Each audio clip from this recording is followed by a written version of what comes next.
Hi everybody, welcome to Dicely D&D. My name is Teni Brant, and I'm here today doing the D&D Tag.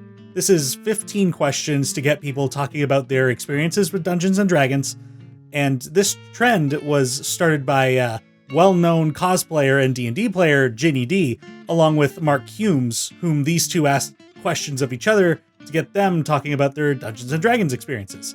My own good friend and nerd aficionado Christy Clow recently made a video also answering these 15 questions. So if you want to check out her video, go follow this little link here and that'll take you to her video. And watching hers inspired me to answer these questions myself. So without further ado, let's get to answering these.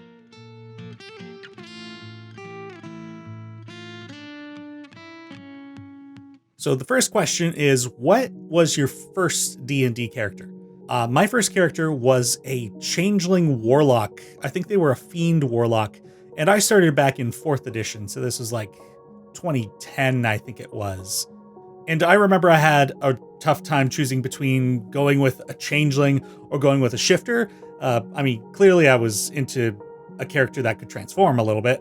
So I ended up going with the Changeling. I really liked how they looked in the artwork for the 4th edition. They had like this pale skin, white eyes, and like white hair, but also it had like a slight coloration, like a little bit of green or a little bit of pink. And I really liked how that looked. It was really cool. Yeah, that was my first character. And their name was Dox.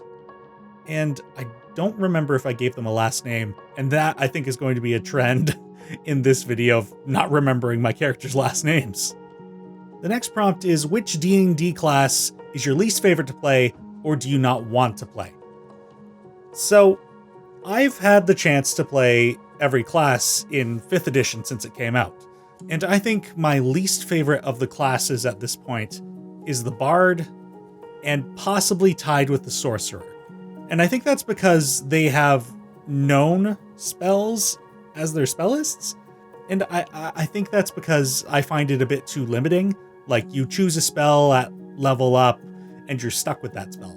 I feel like I miss the versatility of having a spellcaster like a cleric or a druid, where at each day you can kind of choose which spells you get to take, and you're not stuck to a list.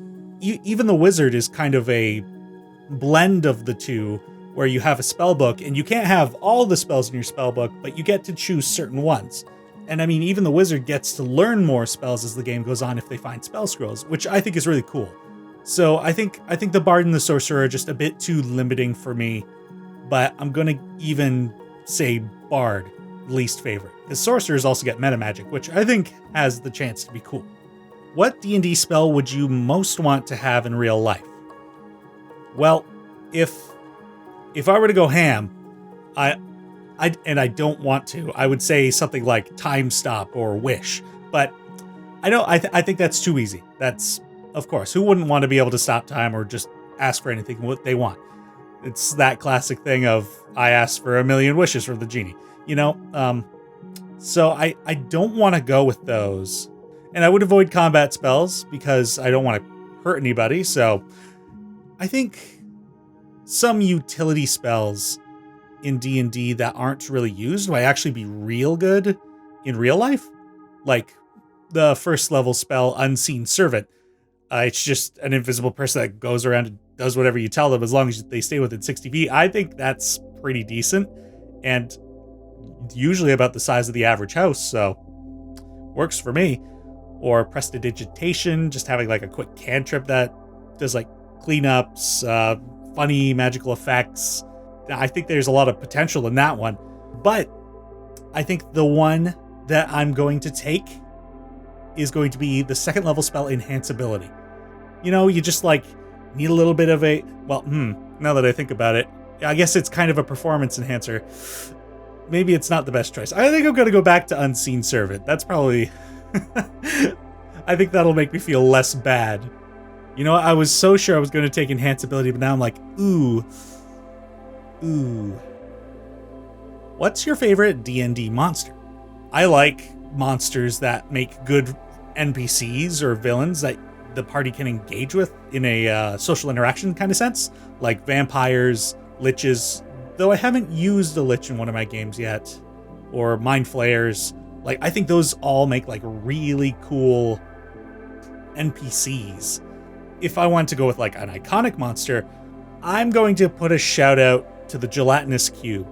How silly is a monster like that? It's just this cube of jelly that you don't see until you've suddenly wandered into it.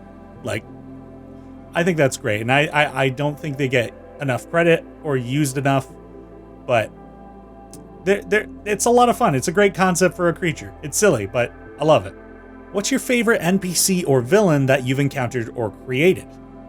I do have an NPC that I'm really quite proud of, but I can't talk too much about them in this video because they're still going to have impacts in the world of the campaign that I'm designing for this channel, so I can't give too much away about them.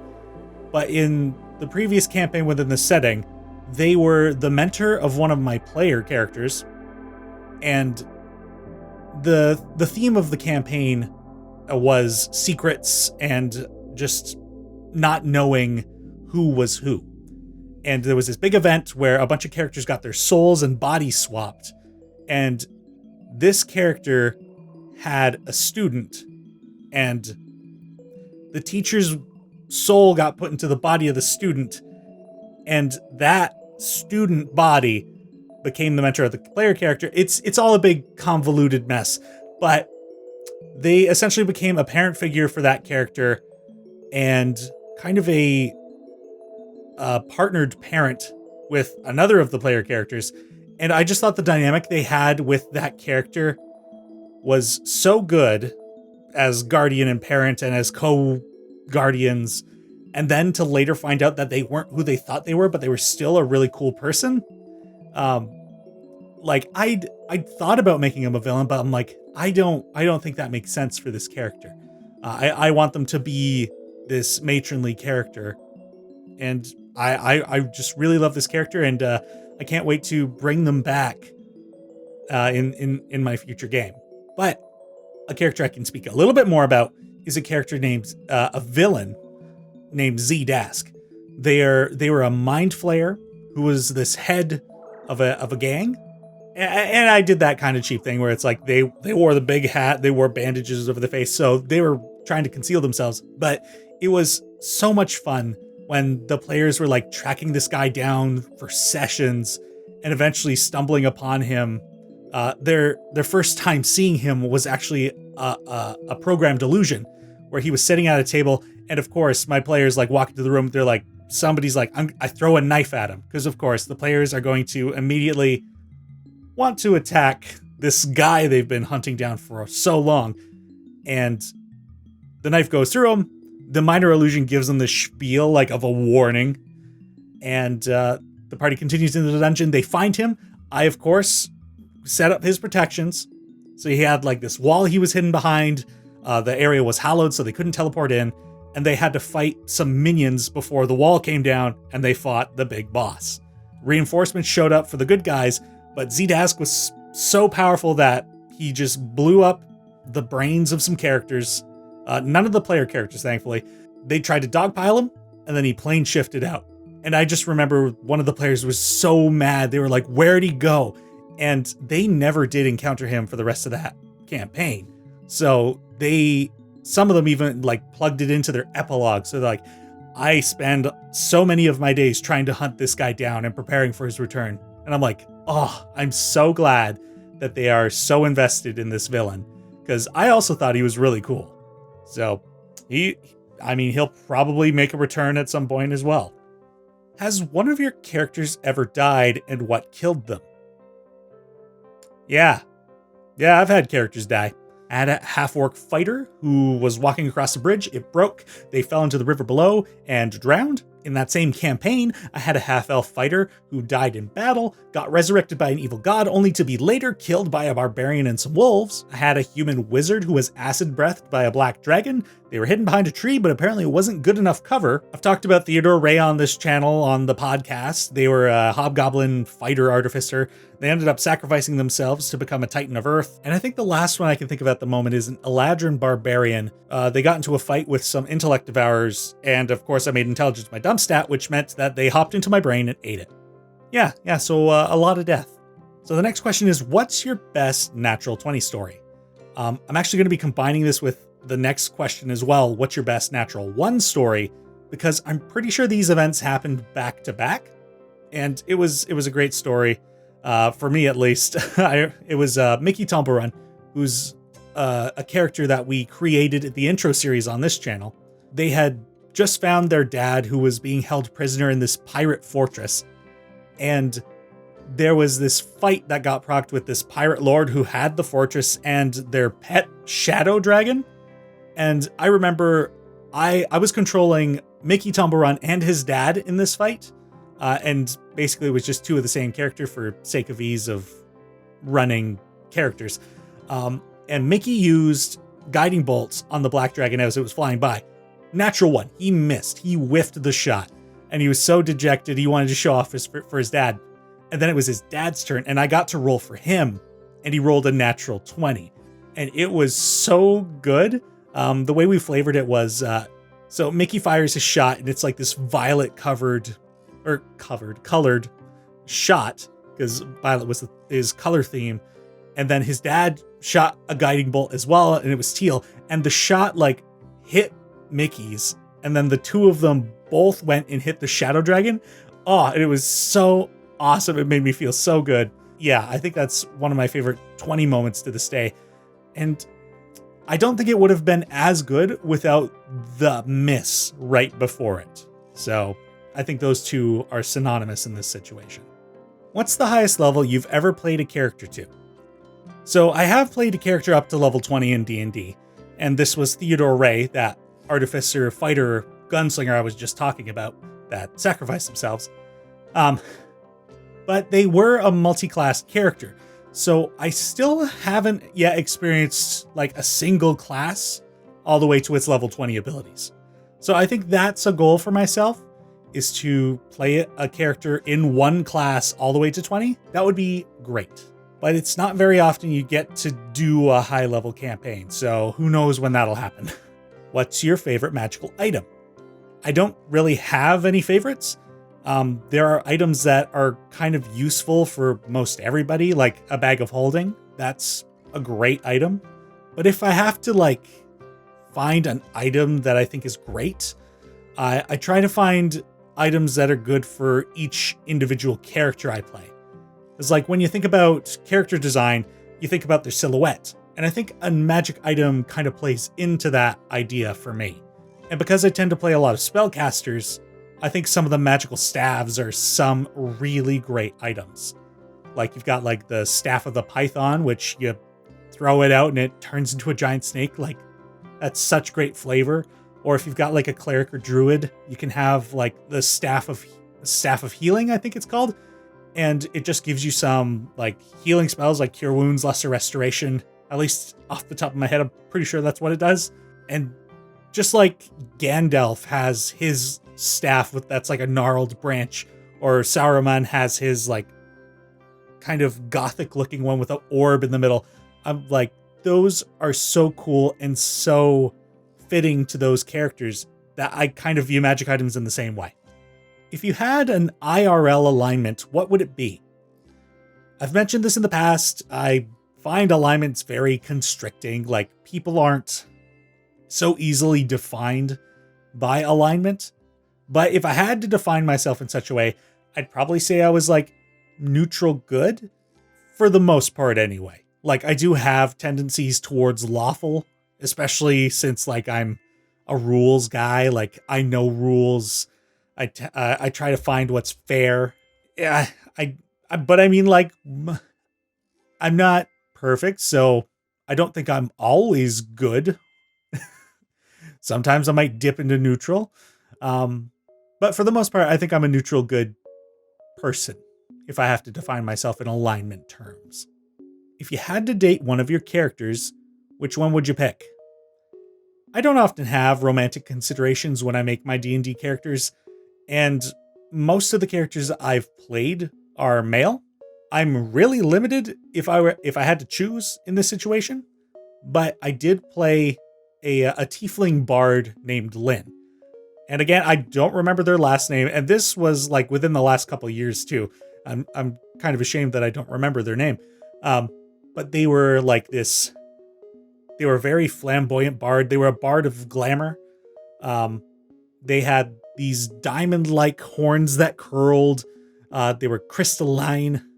It was a really neat character, and I'm pretty sure I actually based the bard in my intro series video for class on how I remembered that character. Yeah, so that's probably like the only choice I'd have if I had to date one of my characters, though they would be incredibly out of my league. Is there a character you want to play but haven't had a chance to yet? I don't really make characters in advance anymore, just because the way I kind of go about my character creation is I wait to kind of hear what the setting's going to be like. I wait to see what the party composition's going to be, and usually I'll pick last to just kind of fill a role that might be beneficial to the group. So it's not very often I'm thinking about a character I want to try in advance. But when 5th edition first came out, I created a concept for a character that I guess 5 years later, I still haven't done. I, at some point, want to try making a light cleric being my favorite class, a light cleric vampire hunter. I haven't really found a good setting to try this character in yet, so I haven't done it. And as far as race goes, I've always pictured them as human, but I might rethink that and see if there might be something more interesting, like maybe a dwarf. I don't feel like dwarfs get enough love in D&D, at least in the circles I play in. Are you a dice goblin or a dice minimalist?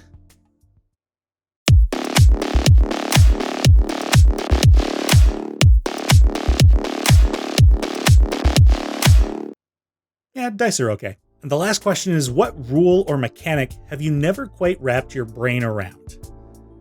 This is tough because I'm quite familiar with the rules of D&D at this point. Though that being said, it's not like I don't ever get rules wrong, or maybe like at a table, I misread a rule, or one of my players interpreted a rule differently, and that way actually makes more sense. That kind of thing happens from time to time, though much less frequently now as I've been playing more regularly. However, the abilities that induce the charmed condition. So, to paraphrase what being charmed in D&D does, is the person who is charmed cannot do anything harmful or attack the person who is charmed to them, and also the person who is charmed has advantage on any checks of social interaction against the individual they've charmed. So, how to roleplay that, I find, is a bit of a blurred line. It's kind of the big challenge for a player group, I think, in terms of controlling their metagame instinct. Because, like, you have a player who gets charmed, and then if you're at a table and you tell that person that, then everybody who's present just has to be like, okay, I have to pretend like either I don't know that they're charmed, or they might go like, did I see them get charmed? Or do I notice that they're acting unusual? And it's like, those questions feel a bit metagamey to me. So finding the way to make charmed proc less metagaming, I think, is a big challenge for myself. Like finding the way to make it more subtle, because I think that's what charmed is intended to be, at least in my opinion. Is charming, I think, is something that's more effective if you're subtle about it. And if you got like material components like vocal and somatic components, it's like charm. And it's like, well, I saw him do something weird, so what happened? And yeah, finding these kind of solutions to make the game more interesting using charm and kind of eliminating that metagame aspect. But in terms of rules that I actually have to reference every once in a while, it's how to use spell scrolls. Like who gets to use them, what class, what level they have to be, etc. And I know based on how much I have to look this up, it's not that often, but I know it's in the Dungeon Master's Guide in the magic items. And there's actually 2 sets of rules for spell scrolls. So it's like, what's the correct one? But I think it's the actual magic item spell scroll. That's the one I keep going back to. So this was the 15 questions of D&D Tag. Leave comments below. I want to hear what you guys have to say. Also, if you want to do this yourself, there is a link below for the document with the questions that Ginny D wrote. And also be sure to go check out my friend Christy Clow and see what her answers for all these questions were. She's a lot of fun, and also she's come on the podcast on this channel, Speak Nicely. So yeah, go give her support. This lovely little D&D community we're building, and I'll hopefully hear from you guys soon. See ya.